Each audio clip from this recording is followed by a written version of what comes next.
అన్ని చట్నీలేనా బాబు ఇవి? సార్ అన్ని ఫిట్టింగ్సే సార్.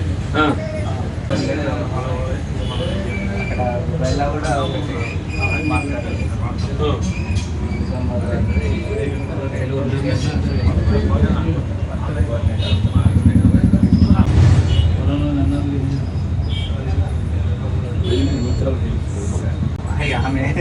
కటింగ్ అంతా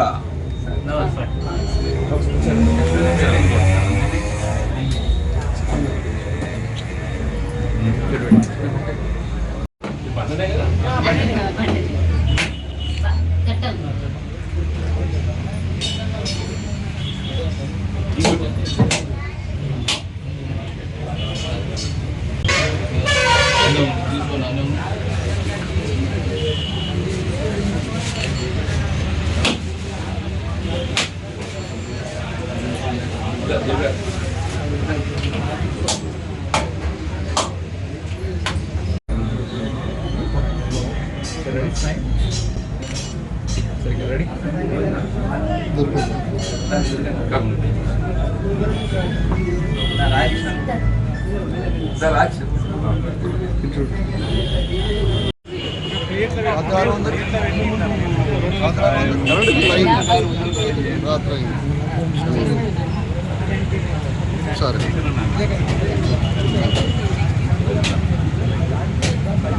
వ్యవసాయమే కానీ వ్యవసాయ అనుబంధమైనటువంటి ఏ పరిశ్రమ అయినా కానీ ఉత్పత్తి ఎంత ప్రాధాన్యత సంతరించుకుంటుందో మార్కెటింగ్ అనేది ప్రధానం అని చెప్పక తప్పదండి.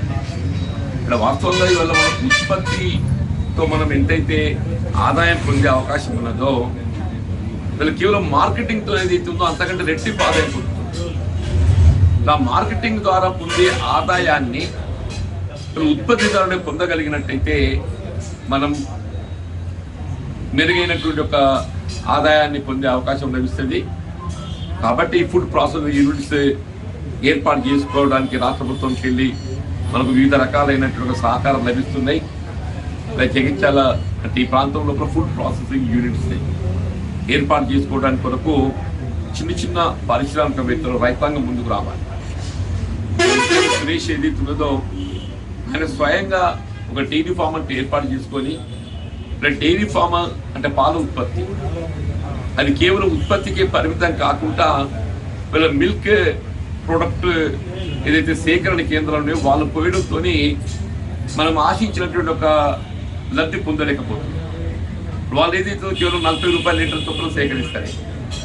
అదే మనం ఇక్కడ మార్కెట్ చేసుకుంటే 60 నుండి 80 రూపాయలకు మార్కెట్ చేసుకునే అవకాశం. కేవలం మార్కెట్తో ఏదైతే ఉందో మనం ప్రతి లీటర్కి 20 రూపాయల కంటే అదనంగా లబ్ధి పొందే అవకాశం లభిస్తుంది.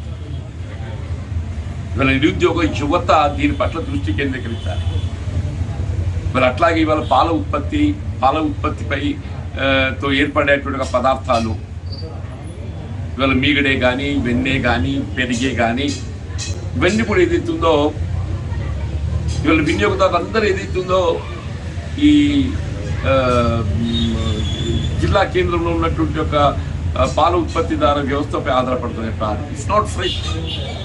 మనం తయారు చేసే ఫ్రెష్ ఇది మనం తయారు చేసే ఫ్రెష్ ఇది అదేదైతుందో పాల పొడితోని పాలు చేసి పాలల్లో ఏదైతుందో ఇంకా మిశ్రమం ఏం కలుస్తుందో కూడా తెలియదు.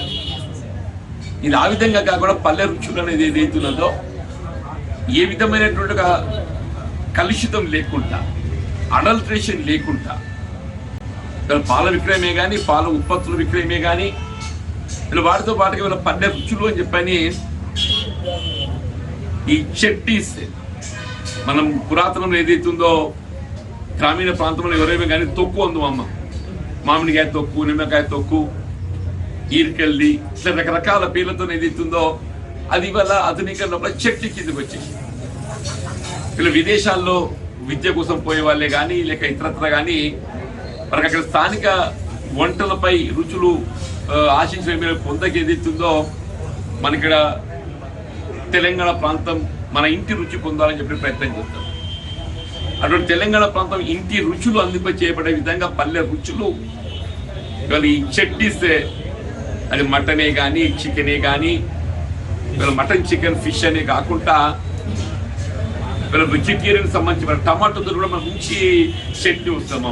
టమాటా చట్నీ, ఉసిరికాయ చట్నీ అని చెప్పి అంటున్నా, మామిడికాయ చట్నీ కానీ, నిమ్మకాయ చట్నీ కానీ రకరకాలైనటువంటి ఒక చట్నీస్ ఏర్పాటు చేసి వీటిని స్థానికంగా మార్కెట్లో అందుబాటులోకి తేవడంతో పాటుగా తెలంగాణ ఇతర నగరాలలో నివాసితమై విద్యాపరంగా కానీ ఉద్యోగపరంగా కానీ ఉన్నటువంటి వారికి అందుబాటులోకి తేవడంతో పాటుగా విదేశాల్లో కూడా ఎగుమతి చేయబడే విధంగా ఈ కార్యక్రమం రూపొందింప చేయబడినందుకు నేను సురేష్ గారిని వారి కుటుంబ సభ్యులు ముఖ్యంగా ఇది కేవలం లావణ్య వీళ్ళ మాతోనేది కాదమ్మా, వీళ్ళు మీరు తోడుంటేనే ఏదైనా మనం ఆశించిన మీరు పెద్ద పొందగలుగుతాం. సురేష్ వీళ్ళొక కుటుంబ పరంగా ఏదైతే ఇల్లాలుగా తోడుండమే కాకుండా వీళ్ళ జీవనంలో కూడా ఏదైతుందో వ్యవసాయకంగా ఏ విధంగా తోడుంటారో వ్యాపార రంగంలో కూడా మీరు తోడుండి అండగా నిలుస్తుందని చేయబడుతున్నటువంటి ఈ పాల ఉత్పత్తి విక్రయాలే కానీ అంటే పలుచ విక్రయాలకు సంబంధించి మీరు సఫలీకృతం అవుతారు కావాలని కోరుతూ నేను ఉదయపూర్వకంగా అభినందిస్తున్నాను.